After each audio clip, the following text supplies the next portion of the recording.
seems to be a little bit of a battle. I mean, what's your sense of where we are right now in this moment?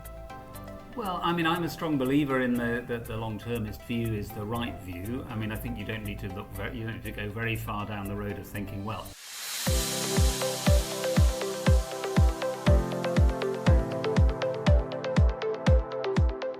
Andrew, thank you so much for being here with us. I know, especially now, you're very busy, and appreciate you taking some time to talk to us. It's a pleasure to be here. So for me, this is a real treat because I get to talk to someone who looks at lots and lots of business books and concepts, and so we can cover more than one, but kind of the constellation. I do want to start with the same two questions that I ask all of our guests. The first one, just for us to get to know you a little bit more personally, could you complete the sentence for me? If you really know me, you know that. You know that I have a strange interest in eccentric Victorian thinkers and innovators. And anyone in particular? Well, I wrote a book 5 years ago about John Ruskin, Yes. the Victorian art critic turned social critic, painter, artist, geologist, scientist, proto-environmentalist, and all the facets of his thinking which is still relevant today. So he's probably the first I'd come to, but sure. I've also started getting interested in some of the other innovators in obscure areas such as pen shorthand, something I'm looking at the moment. Oh yes, I know. Yeah, you're working on what's happening to shorthand. Yeah, and exactly. Where does it get? Interesting. Yeah, we'll come back to that, but I do think it's I don't want to say comical, but it's fascinating that during the Victorian era especially, but in general, like, you know, you were a scientist and doctor and artist, and, you know, you were allowed to have many of these professions or areas of interest and expertise, and we seem to be much more specialized now than was encouraged before. Yeah, people are a bit suspicious now of polymaths. John Ruskin Yes. was definitely a polymath. People now think that's just weirdly generalizing, and, you know, how could you be really good at all those things? But he Yes. actually was. Yeah, remarkable.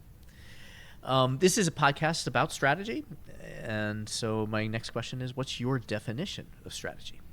Well, I kind of refer back to Richard Rummelt, who is the UCLA strategy professor, and his definition, which I've used a number of times, is diagnose critical challenges, set a guiding policy to deal with them, and then take coherent action to accomplish your goals. And the thing I really like about his definition is that last bit, that he explicitly says strategy is not just the vision. You have to have a vision and a goal, but you've got to set the actions that are going to take you in that direction, even if the goal is way off.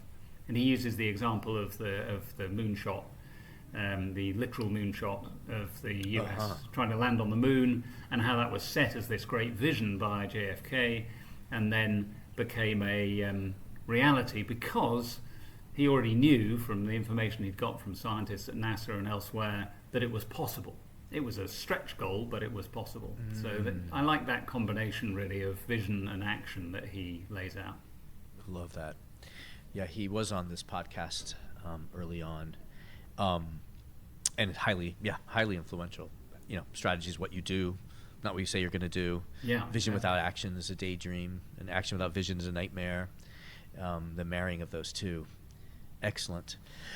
So we want to talk about the Financial Times Business Book of the Year awards, and talk a little bit about those books and what you're seeing in the photo shot of what those books are today and what they've been in the past. But just, if you don't mind, just tell us a little bit of your history about how you came to become the editor of those book awards. Yeah, sure. Well, we launched the Book Awards in 2005. They're an annual award, so this year is the 20th, has been the 20th edition. And the aim of the awards remains the same, really, which is the same, if you like, as the aim of the Financial Times itself, that we are editing the news, we're filtering the news, so busy people read what they need to read. And we applied that to business books. There's something like 10,000 business books published every year. And so we're filtering and distilling and narrowing down those books every year to yield 15 or 16 for a long list, 6 for a short list, and ultimately the winner. And I came to be involved more or less because I was in the right place at the right time. When the editor of the Times said we ought to do a book award, I was our opinion editor, and it fell to me to launch it, and I've stuck with it ever since. Great. And what is the criteria or the process by which you narrow them down? I know that, I understand that, kind of the objective is, if you're a busy person, these are the books that you should read, as opposed to this is the most creative book, or this is the most well-written book, but it's really about the content. So just tell us a little bit about the philosophy. Yeah, I mean, the key philosophy, and it's very simple really, from the start, has been that we're picking, or our judges are picking, the most compelling and enjoyable book of the year. So compelling is pretty easy to understand, but compelling might yield you a lot of very weighty and rather dull, worthy contenders. Enjoyable gives you an additional kind of twist that says there's nothing wrong if you stop halfway through. That probably means it's not the most enjoyable book on this list. Yeah. And you can argue with the choices that we've made over the years, but that has really helped us refine things. And the only real change to the criteria since the beginning is that we added another slightly contentious element, that the books chosen ought to stand the test of time, which of course in the moment you can't really tell. But I think actually our winners certainly have stood up pretty well. And the process, well, obviously there are a lot of books out there. We try to use a sort of radar, if you like, to spot books before they're published, ones that are creating buzz, ones that are, written by notable people, ones that seem quirky or interesting. And the breadth of the books we look at is pretty wide, because we're not just looking at traditional business and management books, we're also looking at books that are biographies, histories. We've even had a couple of novels contending, they're not excluded. And we start with the radar. We then invite entries. We encourage publishers to enter books that we might have spotted that they might not think are contenders, and we usually end up with around 600 entries, which I coordinate a team of hard-working colleagues to filter that first 600. Mm-hmm. They then bring it down to, let's say, about 100. At that point it starts to get really tricky, and again I use my colleagues' expertise to try and analyse the books that have been entered and have reached that stage, and ultimately it's a small group of us arguing about what should be the 15 or 16 on the list. And those in the long list are the books that are put to our senior judges, panel of 10, including led by the editor of the FT, who narrow it down to a short list and ultimately a winner. And how long is the long list?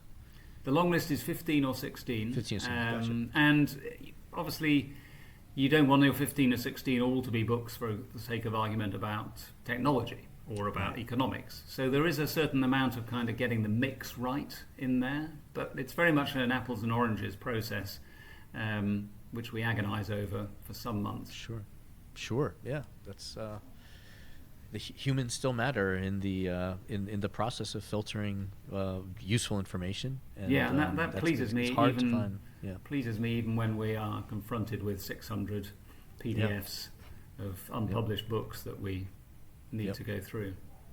No, I love it. It's very balanced list, and not the obvious, not just the best sellers, but actually you can discover pieces of work that you might not otherwise find. I do see interesting commonalities between the books on the short list this year, and I know that you've chosen the book of the year already, but and topics that are coming up as of interest to strategy officers and innovation officers. So I wanted to maybe just touch on each of the books very lightly, just to Sure. talk about what they say about what matters today. But before I do that, maybe just like from a bird's eye view, if you compare the submissions that you've gotten and the list that you ended up with in 2024 with prior years, what are you seeing as that could indicate what the zeitgeist or interest or challenges are, how they're changing? Sure. Well, obviously, publishing is a lagging indicator because books take a while. Even if you push something through rapidly, it takes a while.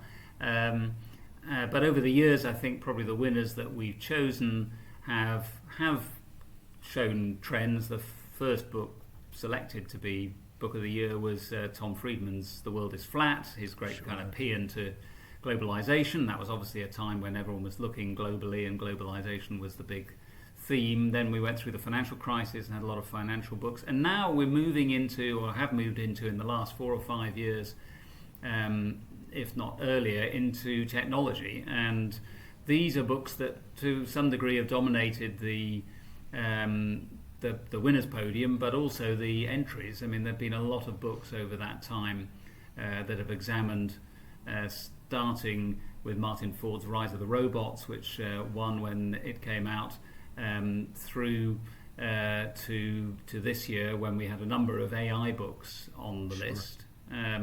So technology, I think, has been the leading thing. One thing I noticed over the years, though, was that as the technology books came in, you also had a sort of similar, a sort of parallel list of books with human in the title. You had this interesting back and forth, if you like, between the books that were techno-optimist for the machine versus those that recognised, as I do, I think, that probably as the machine rises, you also get a greater understanding of where the human is important, both in the kind of setting of strategy, the running of companies, the development of everything that companies and organisations might be doing. So that has been something that maybe I'm looking out for that because I'm interested in that aspect. I think it's also true last few years, not specifically on this year's shortlist, but we have had a lot more books about the commodities, the minerals, the actual substance of capitalism, what goes into things. Chip War by Chris Miller won a couple of years ago, and that's as much a book about semiconductors and US-China rivalry and so on, but it's also a book about how do we make the things that go into the devices on which we depend. And we've had a number of books that have looked at that area, which I don't remember being a feature of the early years of the prize when we were looking at the entries. Yeah, it makes sense. I think the rapid emergence of new types of products that require very specific inputs, probably suddenly there's surges of demands of these inputs that create this new races to controlling the diamond mines. And I think from an author point of view, the other thing is that we're living in a virtual world. One of the books on the shortlist this year, The Corporation in the 21st Century by John Kay, is essentially about how the company has been changed and company strategy has been changed by the development of more digital services. But that has, I think, that digitalization has fueled an interest among authors in, what are the actual things that we have to still dig out of the ground or distill from the air around us or make into to make into things. An interest in the substance of capitalism and manufacturing in a world when a lot of what we buy and sell and do is essentially insubstantial and intangible. Yeah, I guess it's maybe it's more surprising because we're receiving value digitally, but we don't think about that's being created by physical things. Yeah. Interesting. Well, maybe we could just like touch first on that one, The Corporation in the 21st Century, John Kay. What Sure. was it about that book that you felt warranted it to be one on the short list? Sure. Well, I mean, first of all, it's certainly enjoyable. He's a very good writer. More than 5 years ago, he used to actually write a column for the Financial Times, so I recognise and know his writing well. But it's a book that is essentially, as he writes, a book for people who need to understand about business. And so in that sense, maybe not a book for those who are actually well versed in the way business works, but he is very waspish about business, where it goes wrong, where he thinks it's gone down the narrow path towards, for example, pursuit of shareholder value. He's very critical of that, and he points out a number of examples about the scandals and problems that arise from not looking at the kind of wider picture for business. It's supposed to be the first of a trilogy, and I think later books will, I hope, pick up this theme and apply it to where companies are going, not just where they've come from. So it's very much a book for those who need to know about what is this thing, the company, yes, the corporation, where did it come from, what is it still adapted to the world we live in, and his essential conclusion is, well, it needs to adapt faster because it's becoming difficult to see that as the main vehicle for modern capitalism. Interesting. Yeah. There's so many themes to pull apart there. The changing of economics and the theory of the firm and the rethinking of how organizations are structured, externalities becoming internalities, making like profit arguments for doing good. And then this kind of unsustainability of the short-termism versus the long-termism. What's your sense of, I mean, I can see forces pushing us towards, I really believe in, personally as a human, that if corporations take a long-term perspective, then all these externalities become internalities, and you can, doing what's profitable aligns very closely with what doing good. And so I really want to believe that. And yet there is also this sort of counter pressure right now against ESG, and it seems to sort of be a little bit of a battle. I mean, what's your sense of where we are right now in this moment? Well, I mean, I'm a strong believer in the long-termist view is the right view. I mean, I think you don't need to go very far down the road of thinking, well, if we agree that certain things we're doing are destroying the planet, a destroyed planet is not going to be a brilliant place in which to sell our future products. But yep, of course, that can be devolve into an argument about how quickly that's going to happen. There are counter-arguments about technology and how it might help us to overcome those kind of constraints. We'll doubtless come to another book on the list, Growth, which looks at that very dilemma, by Daniel Susskind.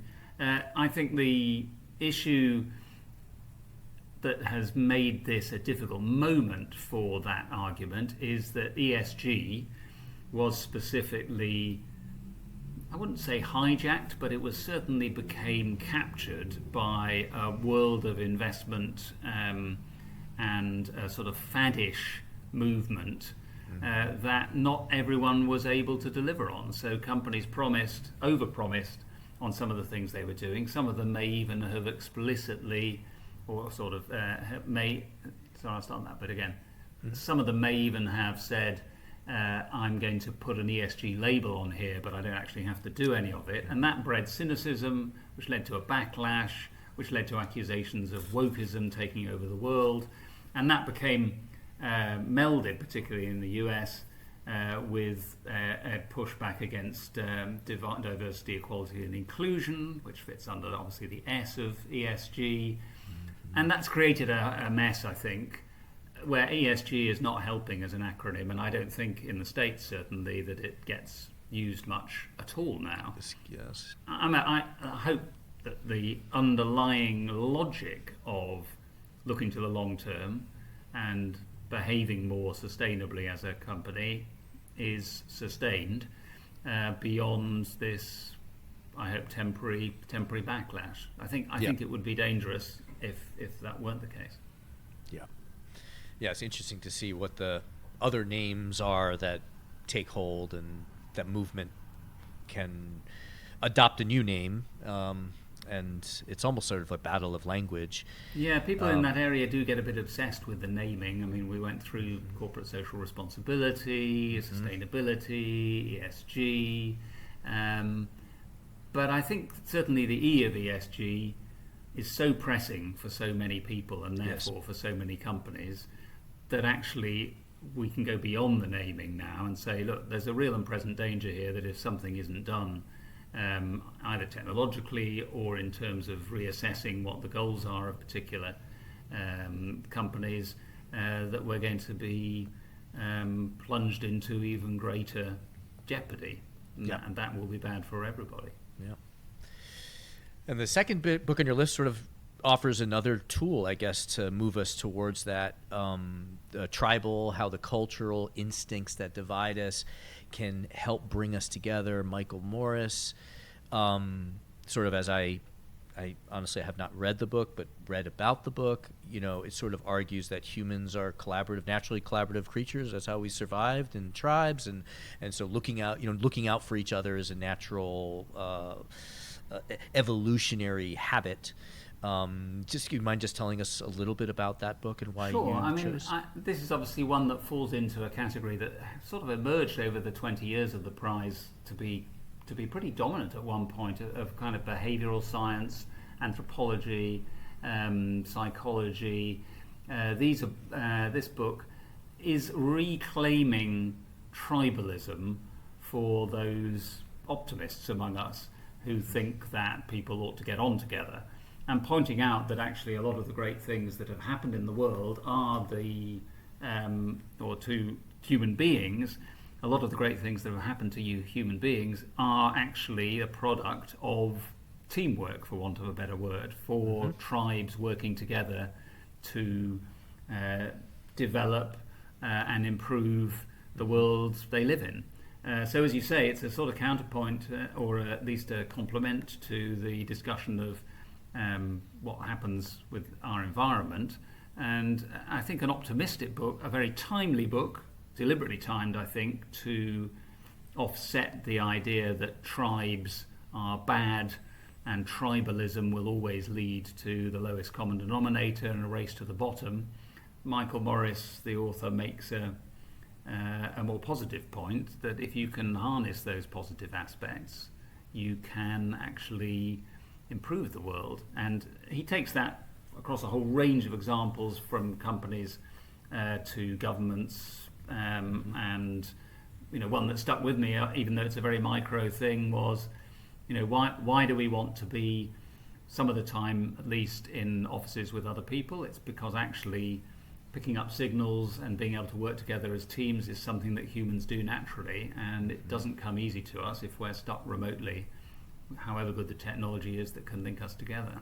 So I think a very timely book, really interesting. Lots of members of the judging panel said this was one that they wish they'd had when they were CEOs or running teams, to be able to help them to shape the way in which that tribal instinct works for good. No, it's fascinating. I recently had someone on the podcast that was sort of about tribalism around brands, and now I've been looking at kind of tribalism in organizations as culture. I think it's really can be, as with the technology, a powerful force for good, or not, as well. Let's talk a little bit about the longevity imperative. I think that's really interesting. Andrew Scott, the idea is that people are living much longer, and our education systems, our the careers, work, leisure time are all kind of like tied to I don't know, 70-year life or whatever that is. Just tell us a little bit about why you chose that. And what I'm particularly interested in, this idea of the multi-stage life. I think people would be interested in that. I know you're not the author of the book, but and you read lots of books, but just give us a little flavor of it.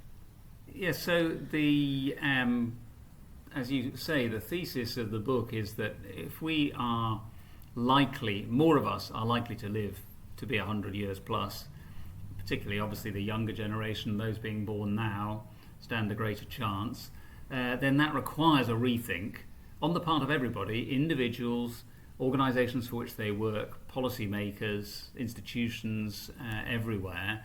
It requires a rethink of what used to be thought of as a bit of a kind of 70 and done, or 65 and done if you take a sort of typical European retirement age approach, because you get to 60 and you could have another 30, even 40 years left. So that changes everything. And Andrew Scott was the co-author with Linda Grattan of a book that was on our shortlist a few years ago called The 100-Year Life. And here he's the economist of the duo. Here he picks up both the economic line but also the social implications of a life that is lived, as you say, more in a sort of in multiple stages, and how that actually changes when you are thinking about how to educate yourself, when to educate yourself. Do you no longer front-loading education so it's done up to the age of 20, 25, but finding other ways to re-educate, relearn, reskill. It affects relationships. Obviously, it affects healthcare, because one of his underlying premises is that we may be living longer, but we need to also be living healthier lives. There's no point in having a 30-year life, which is essentially that of an invalid. So the issue of how to achieve that, and then what to do to make the most of it, is right at the heart of this. He posits something called the Evergreen Agenda, that he calls the Evergreen Agenda, which is the way in which policymakers need to think about how to improve the lives of the longer lived. So I think it's a very imaginative and thought-provoking way of thinking about a problem.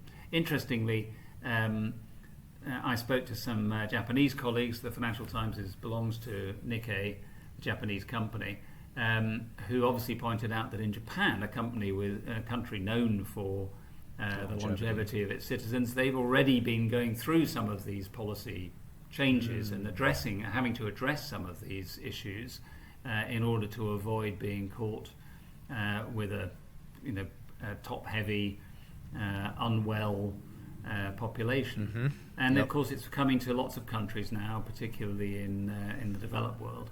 Yes. Yep. With our birth rates. But I want to go through all of them, but I know we're reaching kind of the top of our time. But it does seem like I'm really curious about growth, a reckoning, Daniel Susskind, and it seems to me, if we stay with Japan for a moment, right? In Japan, you have these 150-year-old, 250-year-old companies that it seems like a stark contrast from, hey, Silicon Valley, I'm gonna hyperscale. And right, so tell us a little bit about the premise of the book and why you chose this as one of the shortlist. Yeah, books. Growth. So Daniel Susskind has written in Growth about about the growth dilemma. So first of all, he does quite a lot of really interesting history of how we got to the point where growth was even an objective economically, and he points out that until the Industrial Revolution, economies didn't really grow at all. You were sort of born, you tilled the fields, or you did whatever you'd been born into for a relatively short time, less than 50 years, probably on average longevity, and then you died, and that was it, and nothing moved forward. And then the Industrial Revolution gave a huge jolt to global economies, and growth took off and gradually became the objective for a lot of economies, to the point where they were comparing each other's growth rates, became a mark of pride to be the fastest growing, etc. But as he points out, relatively recently, it's become clear that what looked like an easy bet by governments, we just grow faster, everyone gets richer, they get happier, they re-elect us, and rinse and repeat. Latterly, of course, it's become clear that pursuit of growth has consequences, particularly on the planet, also in terms of inequality, and this is the dilemma. How do you balance growth, which we recognize to be a very useful way of bringing people out of poverty and into prosperity, with the potential harms that growth can create? And this is what he's addressing, really. Both the history and how we got to where we got to, and how we might get out of what looks like an impossible, immovable force, unstoppable force meeting an immovable object. And his answers to that lie both in the ingenuity of humans, technology, some of the things we've already talked about, but also in, as he points out, this is something that really needs to go back to the citizenry needs to decide. It's a political decision, a very important one, how you balance these things. And that can only be decided by the people, because these are tough decisions that no one authority can take on its own. Right. Going back to and the he's tribe. also very critical of, incidentally, the degrowthers, those who would claim that you have to just turn back growth, stop growing as a solution, because otherwise it's going to ruin everything. He says that's actually not a solution. That leaves us with stagnation, poverty, lots of issues that can only be solved by continuing to grow. Yeah, we built the system to depend on growth, like a shark needs to keep swimming. So what I'm going to do is kind of to bring to close, I'm going to just mention the other two books, and then I'm going to try to bring it back to John Ruskin. Okay. Is that okay? Like I would say, kind of what will something about like lots of these different perspectives, not unlike John Ruskin's world, something like that. What would he say about this? Does that sound good? I think I can weave John Ruskin into anything. Okay. All right, so this is fascinating. I mean, each of these you can start seeing they're different topics, but they start rhyming. They sort of build on each other. And we didn't talk about two of the books. Unit X, how the Pentagon and Silicon Valley are changing the future of warfare, which is about the adoption of Silicon Valley technologies and approaches into military and defense, and another technology book which ultimately won, Supremacy, AI, ChatGPT, and the Race That Will Change the World by Parmi Olson. We don't have time to go through those, but you've got technology, you've got tribalism, you've got short-termism versus long-termism, you've got growth versus alternative to growth. All these different perspectives seem to like pulling together maybe a picture. And I'm wondering, what would John Ruskin, if he were alive today, what would he say about these different perspectives, do you think? Oh, well, interesting. I mean, of course, this is trying to do a speculation which historians hate, but I actually love to do. I mean, just to mention, Supremacy and Unit X are interesting pairing because they're both Silicon Valley books. They're both about the promise of technology and the threat of technology. In one case, Unit X by Raj Shah and Christopher Kirchhoff is about technology in the service of defense and indeed in warfare, and how these two ran a unit which tried to find ways to bring Silicon Valley innovation into the Pentagon. And Parmi Olson's book, which won, as you say, Supremacy, which is about the race for artificial general intelligence, particularly seen through the lens of the founders of DeepMind, now owned by Google, and OpenAI, backed now by Microsoft, and the commercial imperatives that took those over. Now, John Ruskin, he wasn't anti-war as such. He was certainly in favour of the British Empire. That was a part of his makeup, born of his times, and he quite admired the military ethos. But he was ultimately probably more categorised in the pacifist camp, so he would have disliked that Unit X approach. What he was definitely opposed to was machines. He really had a sense that technology, in the sense of the Industrial Revolution, was destroying the planet that he lived on. And in his time, he felt that probably the whole of Britain would end up being paved over and built over by factories, because he could see this happening in big industrial conurbations. So he was definitely in the degrowth camp, that he felt that the commercial imperatives of the industrialists of the British Empire was depleting both the humanity and the environmental loveliness of the country where he lived and the countries that he visited. And this is what made him a kind of proto-environmentalist. So he has been seen as a sort of champion of a lot of these. I mean, he was a complex, difficult man with lots of contradictions, some of which I've already mentioned, but somebody who I think would have seen in this shortlist, or at least the world in which it depicted, a lot of the preoccupations that he had about the power of industry and commerce. That's certainly a theme of Supremacy, Our Winner, which talks about the idealism of these AI founders and how that has been essentially harnessed by the likes of Google and Microsoft for commercial means. He would have sympathized with that criticism. Certainly in growth, I think he would have seen a lot there that was interesting to him when he made a pivot, as the Silicon Valley entrepreneurs would say, from art criticism to social criticism. It was because he wanted to attack the economists of the time for their free trade, free market ideals, which he thought were going to be destructive, were destructive. And so he probably would have been on the degrowth side. And I think he would have recognized in Tribal a lot of the points that Michael Morris there makes about the essence of humanity, which was something that Ruskin, a very aloof and difficult person in lots of respects, but also a man of immense empathy, understood about his fellow humans, even those from a quite different background. And finally, I guess the longevity imperative and the corporation would both have appealed to him, first of all because he did live a long time and had a difficult final years that if he'd been able to understand it, he would have recognized as something that he would have wanted to live for longer in health in order to pursue some of the extraordinary thoughts that he had started thinking about. So he would have been interested, I think, in that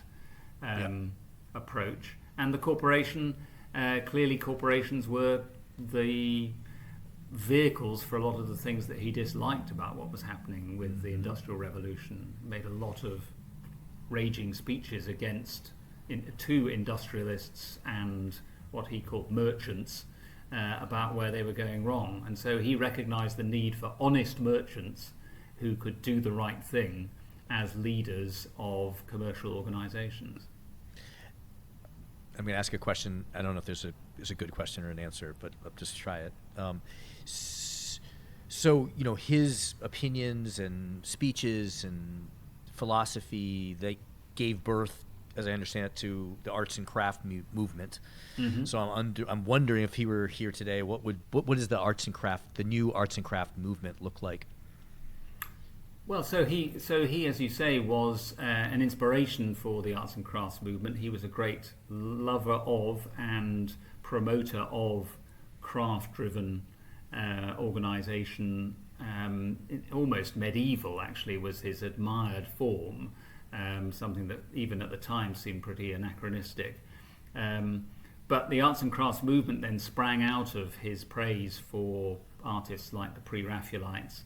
And others who were working with their hands, which he found to be in the sort of crafting and building of beautiful buildings, for example. He was a great promoter of the artisan being a happy worker, something which I think leads across into our own thinking about what we would call well-being at work, or mindfulness, or the future of work. A lot of the things that were discussed during the pandemic were things that had echoes from Ruskin.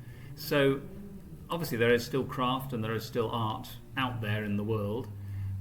You know, I like to think, going back to the points I made about the more human aspect of business coming through in some of the books that have been submitted latterly for our award, you know, I like to think that he would have been appreciative of the way in which perhaps technology was liberating, or could liberate, human beings to have better jobs. I mean, I think he would be astonished that there is a level of contentment in some places, Yes. and that the number of people working in the very, very nastiest jobs that he criticised is probably proportionately lower than when he was around. Of course, there are plenty of countries where poverty line still beckons for many, and difficult jobs are done by people paid very little. And I'm sure he would have championed those people to improve their lives as well. Yeah. And he probably, in that context, would have had to address the growth dilemma, because though he didn't much like competition, he would be a little bit worried about the way in which he would be interested in the way in which competition and let me just start this again. He would be interested in the way in which economic competition, which he loathed and criticised, had actually helped to improve the prosperity and reduce the poverty of his fellow citizens. I think he would have grappled with that. There's a long answer to what arts and crafts movement would look like. That was an element of his time, but I think he would have been he would still be now, if he were around, an important thinker and writer about these topics, and probably pretty influential. Yeah. Fascinating. Yeah, we could explore that further. So many entailments from that metaphor to today. Sure. But we are at the top of our time with you. I really want to thank you. It's really a gift to get to sit with someone who looks at thousands of books, to 600 books, to 100 books, to 15 books, to 6 books, to 1 book, and get a little bit of a glimpse into the patterns that you see. Thank you for doing that work for us, and thank you for spending some time to give us a little taste of its conclusions. It's been a great pleasure. Thank you for having me. Thank you.